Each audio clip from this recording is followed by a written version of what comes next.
Hello friends, नमस्कार, good morning. स्वागत है आपका मेरे चैनल पर। वीडियो अच्छा लगे तो लाइक, सब्सक्राइब और लाइक ज़रूर कीजिए, कमेंट कीजिए, कुछ सजेशन है सही अगर ठीक है। तो आज हम पढ़ेंगे मॉडर्न हिस्ट्री से। तो जो एक संवैधानिक परिवर्तन हो रहे थे भारत में, उसके बारे में पढ़ेंगे। तो पहला है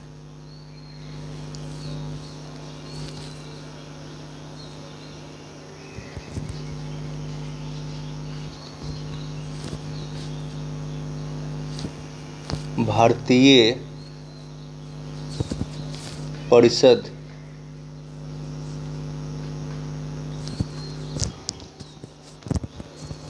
अधिनियम।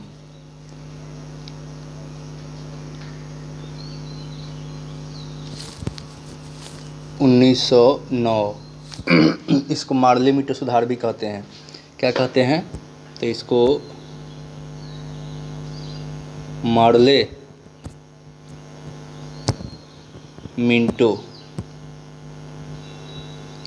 मार्ले और मिंटो दोनों ऑफिस मिंटो सुधार भी कहते हैं। ठीक है, तो मार्ले मिंटो सुधार भी कहते हैं इसको। यहाँ पर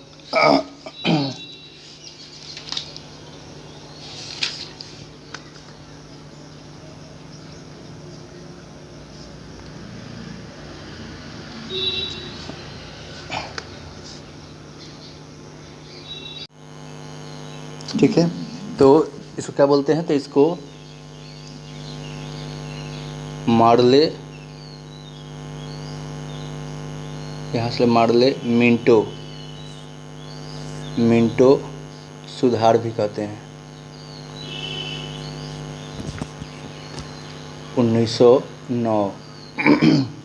राजेंद्र प्रसाद ने बीपी से पूछ चुका है, मार्ले मिंटो को ही भारत के विभाजन के लिए उत्तरदायी ठहराया, क्योंकि इसमें पहली बार हिंदुओं और मुस्लिमों को धर्म के आधार पर वोटिंग सिस्टम जो है अलग अलग कर दिया गया था, वोट देने का अलग अलग कर दिया गया था। ठीक है, तो आप मार्ले मिंटो इस समय देखिए, एक चीज़ हम आपको बता देते हैं कि ये जो अक्टूबर 1900 मतलब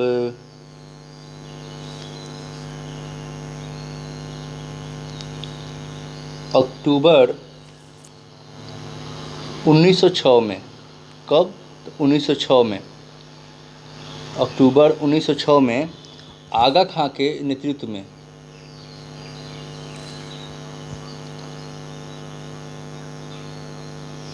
है ना, अक्टूबर 1906 में, अक्टूबर 1906 में आगा खां के नेतृत्व में, आगा खां के नेतृत्व में एक मुस्लिम प्रतिनिधि जो है शिमला में, कहाँ? तो शिमला में मिला ब्रिटिशों से। हालांकि सब ब्रिटिश का कराधारा ही था। और उस समय वायसराय कौन था?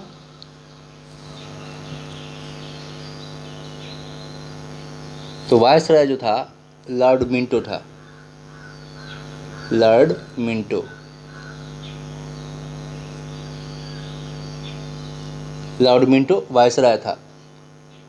ठीक है, मिला और मांग की कि मुसलमानों के लिए अलग निर्वाचन प्रणाली की व्यवस्था की जाए, है ना, सेपरेट मतलब इलेक्शन सिस्टम जो है किया जाए मुसलमानों के लिए। और मुसलमानों को उनकी संख्या के अनुसार जो है, उनके रेशियो के अनुसार रिप्रेजेंटेटिव या प्रतिनिधि दिया जाए। और प्रतिनिधि मंडल ने तर्क दिया कि उनकी साम्राज्य की सेवा के लिए उन्हें पृथक समुदाय प्रतिनिधि दिया जाए। और फिर यहाँ पर 1906 में, 1906 में ही में ढाका में, ढाका बांग्लादेश की राजधानी है, वहाँ की करेंसी टाका है। नवाब सलीमुल्लाह, कौन? तो नवाब सलीमुल्लाह,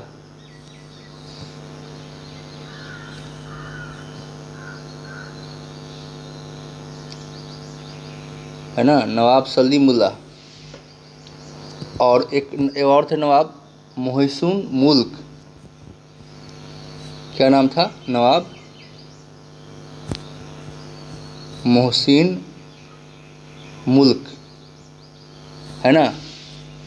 मोहसिन उल नाम है, मोहसिन उल मुल्क, है ना।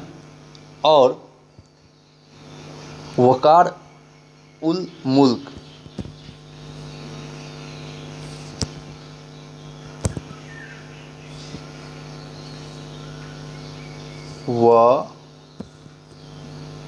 वकार उल मुल्क,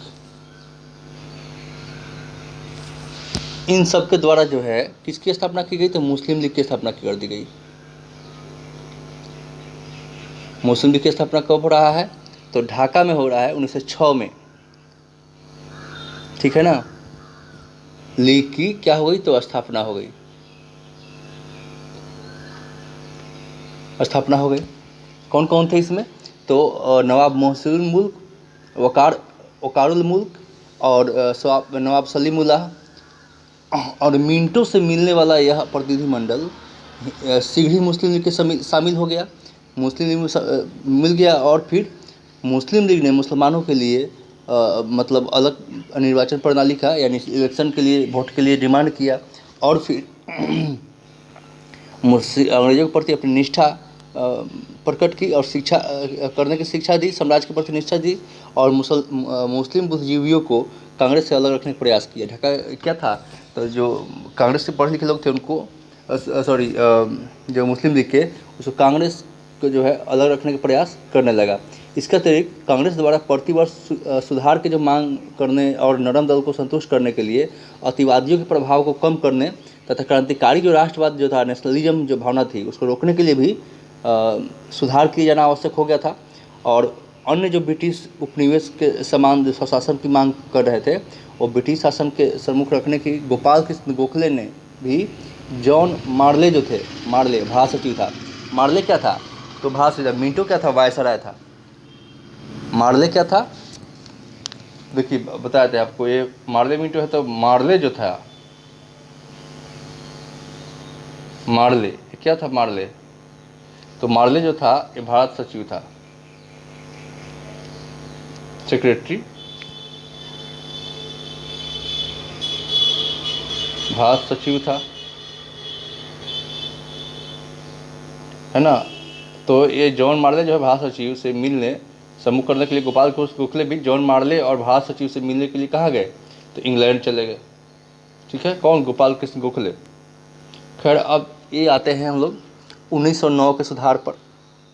इसमें क्या था देखिए, तो ये 1901 यानी मार्ले मिंटो एक्ट जिसे बोलते हैं, या फिर संवैधानिक परिवर्तन में जो भारतीय परिषद इसको क्या बोलते हैं? भारतीय परिषद अधिनियम, शॉर्ट में हम लिख देते हैं भारतीय परिषद अधिनियम। कब? तो 1909, या मार्ले मिंटो इसको सुधार बोलते हैं, मार्ले मिंटो सुधार, है ना। तो यहाँ 1909 का एक्ट जो है कांग्रेस उग्रवादियों और मुसलमानों को अपने पक्ष में मिलाने के लिए लाया गया था। और केंद्रीय विधान परिषद में सदस्यों की संख्या, है ना, केंद्रीय विधान परिषद में जो सेंट्रल लेजिस्लेटिव काउंसिल जो थी, उसमें सदस्यों की संख्या,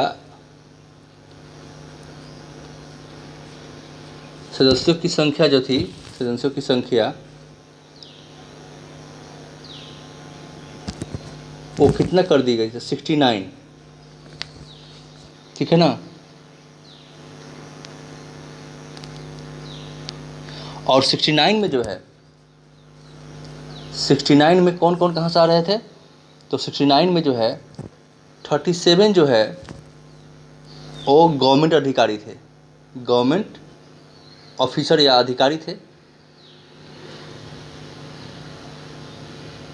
ठीक है।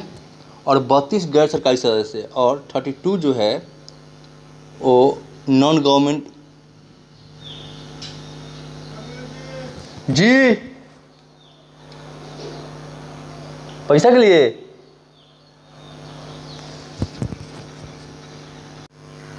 ठीक है। तो 32 यहाँ नॉन गवर्नमेंट सदस्य थे, और 5 जो है नामजद थे। उसमें से क्या थे? 5 जो थे नामजद थे।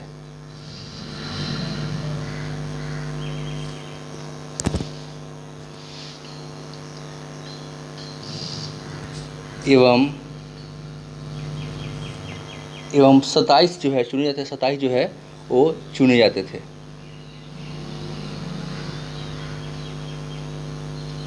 इसमें 27 चुने जाते थे।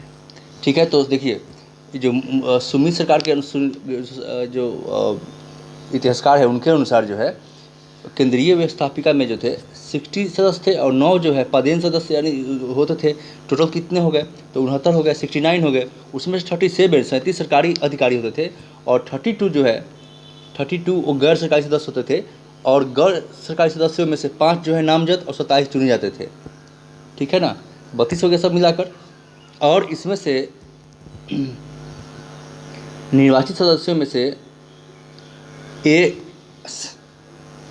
जो 27 जो सदस्यों में से जो सदस्यों में से जो है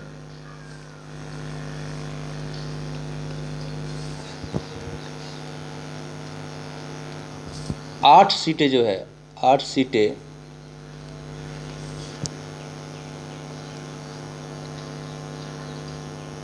पृथक निर्वाचक यानी अलग पृथक निर्वाचक यानी इलेक्शन से जो है क्षेत्र के अंतर्गत जो है ये मुस्लिम के लिए थी। की थी? मुस्लिमों के लिए यानी मुस्लिम सदस्यों के लिए जो है आरक्षित थी, रिजर्व थी। और उसमें से 4 सीट जो है वो ब्रिटिश कैपिटलिज्म के लिए, ब्रिटिश पूंजीपतियों के लिए।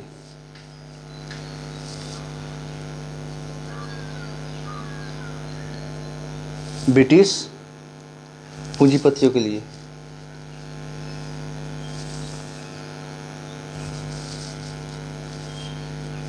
यानी ब्रिटिश कैपिटलिस्ट के लिए जो है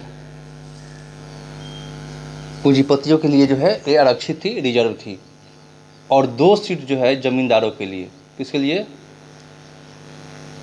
जमींदारों के लिए आरक्षित थे, रिजर्व थे। ठीक है।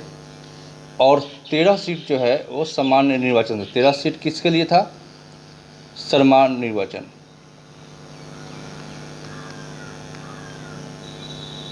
सामान्य निर्वाचन के लिए 13 सीट के अंतर्गत आती थी। अच्छा, निर्वाचित सदस्य जो है अप्रत्यक्ष रूप से डायरेक्ट इनडायरेक्ट चुने जाते हैं, जैसे कि अभी अपर हाउस के सदस्य चुने जाते हैं उसी तरह से। ठीक है। और स्थानीय निकाय का निर्वाचन परिषद गठन होता था और ये प्रांतीय विधान परिषद के सदस्यों का निर्वाचन करती थी। प्रांतीय यानी स्टेट में, है ना, स्टेट में जो सदस्य होते हैं उनका निर्वाचन करती थी, इलेक्शन करती थी ये। और इसमें क्या था? प्रांतीय विधान परिषद के सदस्य जो है केंद्रीय व्यवस्थापिका के सदस्यों का निर्वाचन करते थे।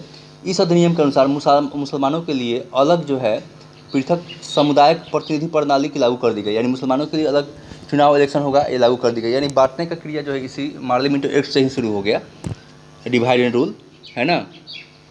और फिर जो है मुसलमानों के लिए अलग प्रतिनिधि रिप्रेजेंटेटिव मामले में विशेष रियायत दी गई। उन्हें केंद्रीय और प्रांतीय विधान परिषद में जनसंख्या के अनुपात में जो है अधिक प्रतिनिधि भेजने का अधिकार दिया गया है। मुसलमान को जो है थोड़ा सा अधिक रिप्रेजेंटेटिव जो है देने का इसमें व्यवस्था कर दिया गया था, है ना। और मुस्लिम के मतदाता जो थे, वोटर थे, उनकी आय की योग्यता भी हिंदुओं की तुलना में कम रखा गया। यानी उनके कम आय भी हो तभी उनको वोट देने का अधिकार होगा मुस्लिमों को। क्योंकि उसने भाई इसमें क्यों ऐसा कर रहा था ब्रिटिश? क्योंकि उसने कहा था कि हम आपके प्रति वफादार रहेंगे, है ना। तो इसलिए उसने वो भी छोड़ दे रहा था मुस्लिमों को। यहाँ बांटने की उससे पहले हिंदुओं को फेवर कर रही थी, अब मुसलमानों को कर रही थी। तो व्यवस्थापिका सभा में जो है अधिकारों में वृद्धि की गई। सदस्यों की आर्थिक प्रस्ताव पर बहस करने और उनके विषय में संशोधन का यानी रिफॉर्म के प्रस्ताव रखने का भी, ठीक है। तो यहाँ पर देखेंगे हम मुस्लिम मतदाताओं के लिए आय कम ही तो वोट दे सकते हैं कि हिंदुओं के लिए ऐसा नहीं था। मतलब मुस्लिम मतदाताओं की आय यानी वोटर की आय जो है कम है तभी वोट दे सकते हैं। और इसमें क्या था कि सदस्यों को आर्थिक प्रस्ताव पर, है ना,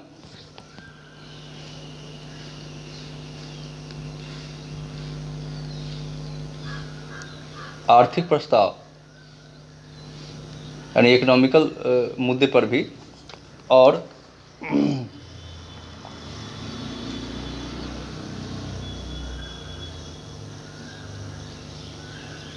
कुछ विषय में संशोधन कर रखने, कुछ विषय पर मतदान करने, वोट देने, प्रश्न पूछने, साधारण प्रश्नों पर मतदान करने और साधारण प्रश्नों पर बहस करने और सार्वजनिक हितों को प्रस्ताव को प्रस्तुत करने का अधिकार दिया गया। क्या अधिकार दिया गया? तो एक तो है कुछ सामान्य साधारण प्रश्नों पर जो है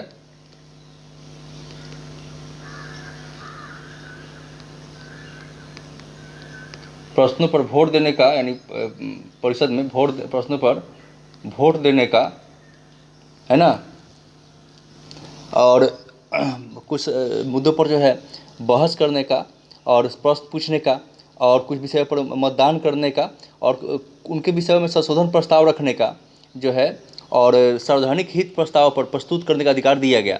व्यवस्थापिका को इतने अधिकार देने के पश्चात भी गवर्नर जनरल और गवर्नर व्यवस्थापिका को प्रस्ताव छुड़ा सकता था। यानी अभी भी गवर्नर जनरल जो था वो कहीं ना कहीं बेलगाम था। इतने बहस करने के, मतदान देने के बाद, सुधार करने के बाद भी वो जो चाहे वो किसी को भी डिसीजन को बदल सकता था। कौन? तो गवर्नर जनरल। गवर्नर जनरल जो है इसको प्रस्ताव को ठुकराने का भी उसके पास मतलब ये चीज़ें थी। ठीक है। अच्छा, यहाँ पर क्या था इसमें? तो तो आर्थिक बजट पर विचार कर सकते थे और प्रस्ताव प्रस्तुत करते थे, ऐसा था। इस अधिनियम को जो है विवादास्पद कहा गया था। मुसलमानों के लिए पृथक निर्वाचन की व्यवस्था कर दी गई। मुसलमान के लिए अब अलग वोटिंग सिस्टम होगा, है ना, पहले बता चुके, कितना बार रिपीट कर चुके हैं इसको। और यहाँ पर सांप्रदायिकता का, कम्युनलिज्म का बीज बो दिया गया। किसका? सांप्रदायिकता का, यानी धर्म पर बांटने का जो है, किसका? तो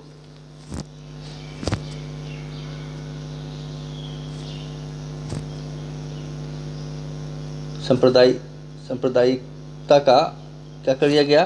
तो यहाँ बीज बो दिया जाए। कम्युनलिज्म जिसे बोलते हैं, क्या बोलते हैं? कम्युनलिज्म इंग्लिश में बोलते हैं सांप्रदायिकता का बीज बो दिया इस सेक्ट में।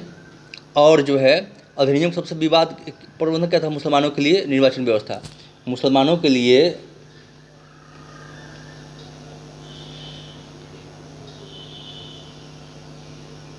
अलग निर्वाचन यानी वोटिंग का अधिकार यहाँ पर किया गया, है ना। मैंने उनका निर्वाचन क्षेत्र जो है वो अलग होगा, डिफरेंट होगा। ये सबसे बड़ी इसमें बांटने का जो है इन्होंने काम किया। मुसलमानों के लिए अलग निर्वाचन क्षेत्र हो गया और सांप्रदायिकता बीज बो दिया। इस अधिनियम के भारतवासियों को उत्तरदायी सरकार प्रदान करना नहीं बल्कि विधान परिषदों को परामर्श संस्था के रूप में विकसित किया। परामर्श मतलब एडवाइस वाला का, है ना। अच्छा, इसमें देखिए वोट देने का अधिकार किनको था? तो वोट देने का जो है देने का अधिकार उन्हीं को था। अधिकार उन्हीं के था जिनकी वार्षिक आय, माने एनुअल इनकम, वार्षिक आय जो है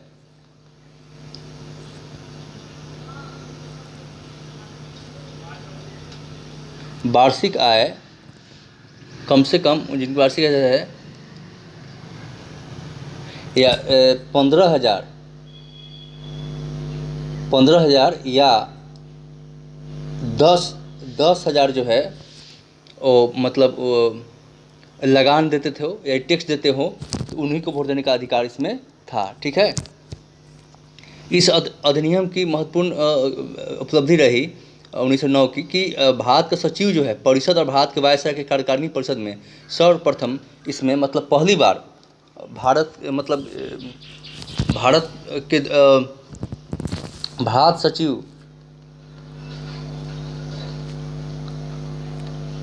भारत सचिव और की जो परिषद थी, काउंसिल,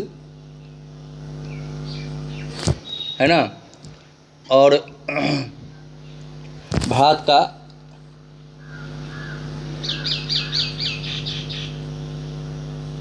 वायसराय, है ना। अच्छा, वायसराय कब हो गया? तो जब ईस्ट इंडिया कंपनी का शासन खत्म हो गया और वायसराय जो था ब्रिटिश गवर्नमेंट का डायरेक्ट उच्च अधिकारी होता था भारत में। उससे पहले गवर्नर जनरल बोलते थे, है ना। परिषद में सर्वप्रथम वायसराय के कार्यकारिणी परिषद में, एग्जीक्यूटिव काउंसिल, है ना, कार्यकारिणी परिषद में, परिषद को काउंसिल, परिषद में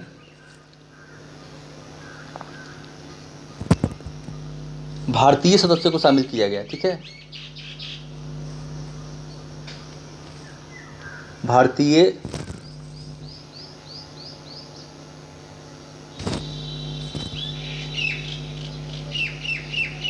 सर्वप्रथम भारतीय सदस्य को शामिल किया गया, ये उपलब्धि रही, शामिल किया गया। ठीक है, सब शामिल किया गया। और दो भारतीय कौन कौन थे इसमें? दो भारतीय जिनको पहली बार शामिल, सर्वप्रथम शामिल कौन कौन थे? दो भारतीय, जिनका नाम था केपी गुप्ता। क्या नाम था? केपी गुप्ता, हिंदी में भी वही लिखाएगा, केपी गुप्ता। और तथा कौन थे दूसरा?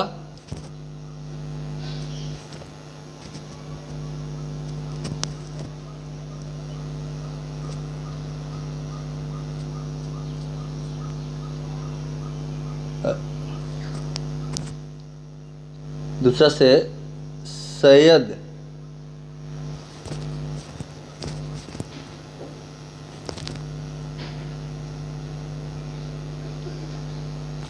हुसैन,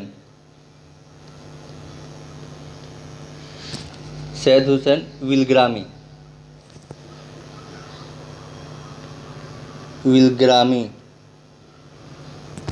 सैयद हुसैन विलग्रामी। ये भारतीय कहाँ गए? को इंग्लैंड स्थित भारतीय सचिव की परिषद में नियुक्त किया गया। इंग्लैंड में इस कहाँ पर? विलग्रामी को इंग्लैंड में जो है भारतीय परिषद में नियुक्त किया गया। और सत्येंद्र नाथ सिंह जो है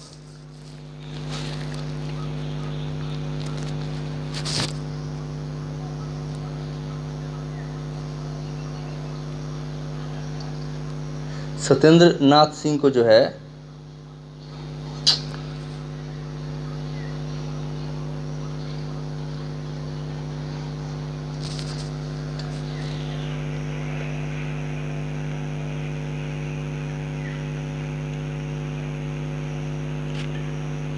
सत्येंद्र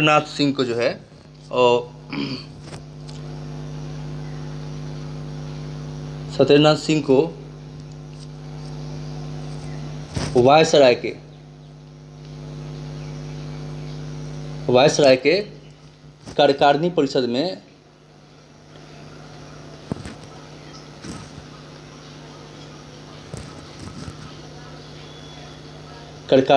में शामिल किया गया।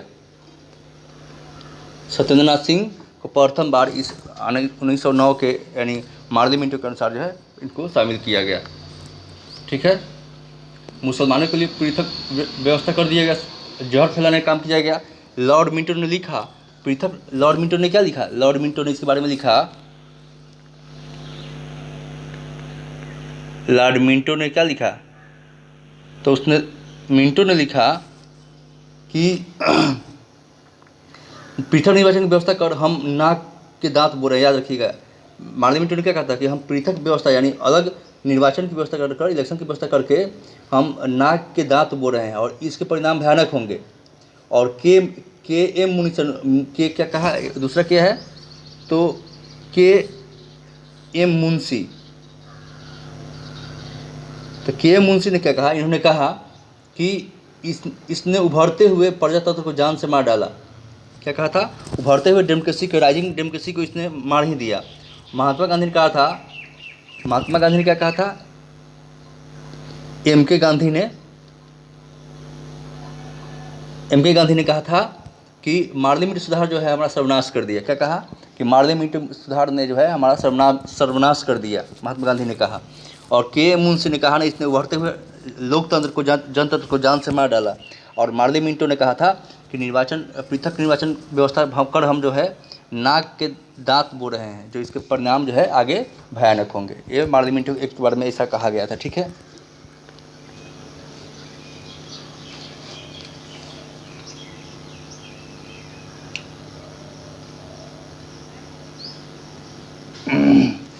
तो और सुधार का हम मूल्यांकन करें अगर इसका अगर हम देखें कि क्या क्या हुए इसमें, तो देखिए इसमें क्या हुआ, मतलब 1909 के जो मतलब ये जो 1909 का जो पार्लियामेंट एक्ट था, है ना, तो इसने क्या किया कि भारतीय सुधारों के लिए राजनीतिक प्रश्न का कोई हल नहीं हो सका था और न ही से वह निकला।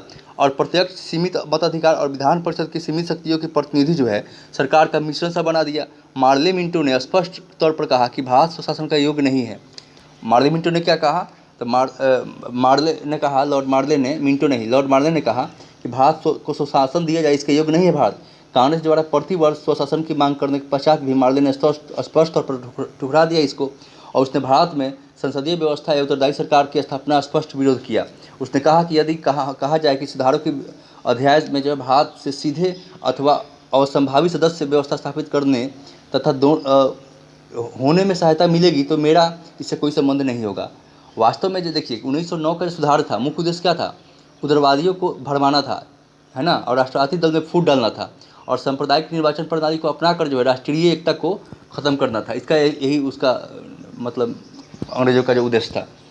और सांप्रदायिक निर्वाचन प्रणाली को अपनाकर तो ख़त्म कर ही दिया, एकता तोड़ने काम किया, यहाँ पर देश बांटने काम किया। और इन सुधारों का जो है नरमपंथी गरम दल यानी मतलब मॉडरेट जो मुसलमानों को जो है लालच देकर राष्ट्रवाद के उफान को रोकना था, नेशनलिज्म की भावना रोकना था उनको।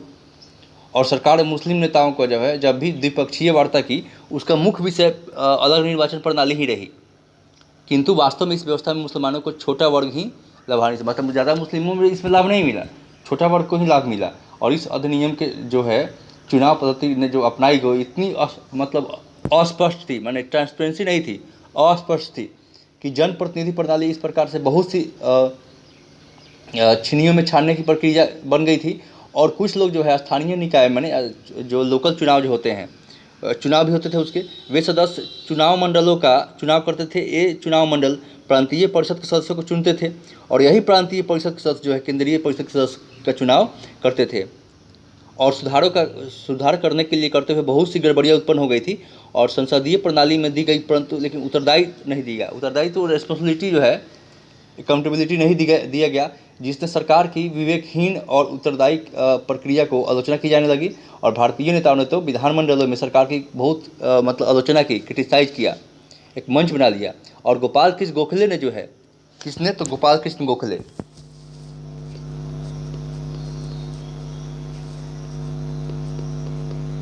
गोपाल कृष्ण गोखले ने क्या कहा, तो उन्होंने कहा कुछ भारतीय नेता ही इस अवसर पर वास्तविक उपयोग कर सके। उन्होंने सभी मतलब कहा कि प्राथमिक शिक्षा, सरकार की दमनकारी नीतियों की आलोचना की और दक्षिण अफ्रीका में भारतीय मजदूरों पर हो रहे अत्याचार जैसे मुद्दों को भी उठाकर इस मंच का सही अर्थ में प्रयोग किया। किसने, तो गोपाल कृष्ण गोखले ने। और इसी अधिनियम के द्वारा चुनाव प्रणाली सिद्धांत को भारत में पहली बार मान्यता मिली। माने 1909 के सुधार के अनुसार जो है पहली बार चुनाव प्रणाली को जो है वो मान्यता मिली और केंद्रीय प्रतिनिधि, भारतीयों को पहली बार प्रतिनिधित्व मिला। और केंद्रीय यानी सेंट्रल और स्टेट काउंसिल में यानी राज्य परिषद में जो है सदस्यों को कुछ सीमित अधिकार दिया गया, कम अधिकार लेकिन सीमित लिमिटेशन में। और इस अधिनियम की औसत उपलब्धियाँ बहुत ही कम ही रही और 1909 के सुधार को जो से जनता को केवल नाम मात्र का सुधार प्राप्त हुआ, वास्तविक रूप से कुछ नहीं, है ना, इसमें कुछ नहीं मिला, थोड़ा बहुत सुधार मुझे की। और इससे प्रभाव तो मिला पर शक्ति नहीं मिली और शासन का उत्तरदायित्व तो अन्य वर्ग और शक्ति वर्ग जो है अन्य वर्ग को सौंप दी गई। ऐसी स्थिति पैदा हो गई कि विधानमंडल और कार्यकारिणी परिषद के बीच जो कड़वाहट और भी बढ़ गई और भारतीय भारतीयों और सरकार के संबंध जो है और भी खराब हो गए। और 1909 के यानी मार्लिन मिंटो सुधार से जनता कुछ और ही चाहता था और उन्हें मिला कुछ और भारतीय सुशासन की मांग जो है उन्हें हितवादी निरंकुशता सौंप दी। और इस सुधार में महात्मा गांधी ने मार्लिन मिंटो को कहा कि वही बता चुके हैं कि इस सुधार ने हमारा क्या किया, सर्वनाश कर दिया। चलिए तो मिलते हैं हम लोग नेक्स्ट वीडियो में। वीडियो को देखने के लिए धन्यवाद, थैंक यू, शुक्रिया। और लाइक सब्सक्राइब जरूर कीजिए, कराइए भी।